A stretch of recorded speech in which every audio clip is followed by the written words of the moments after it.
Most postmortems about failed AI projects blame the model. Wrong architecture, wrong prompts, wrong evaluation, wrong data. But if you look closely at enough real deployments, a different pattern appears. AI projects usually don't fail because of the models. They fail because of misaligned incentives inside organizations. Let me explain what that means. In many companies, people who approve AI projects are not the people who will live with their consequences. Leadership wants innovation signals. Teams want stability. Compliance wants predictability. Operations want lower variance. AI systems introduce variance by design. So from day one, you have tension. Even if nobody says it out loud. The dashboard says innovation. The workflow says risk. And that tension quietly slows or breaks adoption. Here is a common pattern. A team builds a strong AI prototype. Metrics look promising. Demo looks impressive. Leadership is excited. Then deployment starts and suddenly friction appears. More review layers, more approval gates, more exception handling rules, more reporting requirements. But what's really happening is incentive protection. Each layer is protecting its downside exposure. And the system that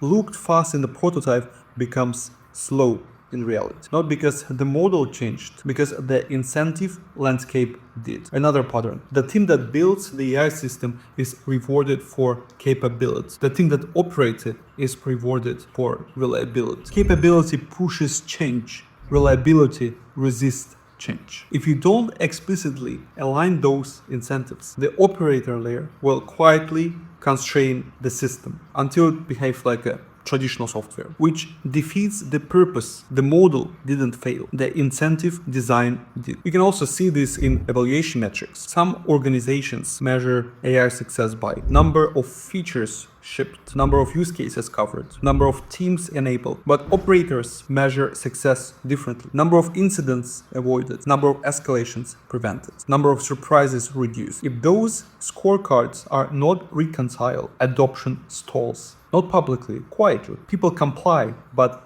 don't rely. That's the most dangerous failure mode. Ceremonial adoption. AI is used but not trusted for anything critical. There is also a career risk layer. If an engineer writes a deterministic code and it fails, the failure is legible. If an AI system makes a probabilistic error, responsibility becomes blurry. Blurry responsibility increases perceived risk. When perceived career risk rises, hidden resistance rises. Again, the model works, system stalls. So what works better?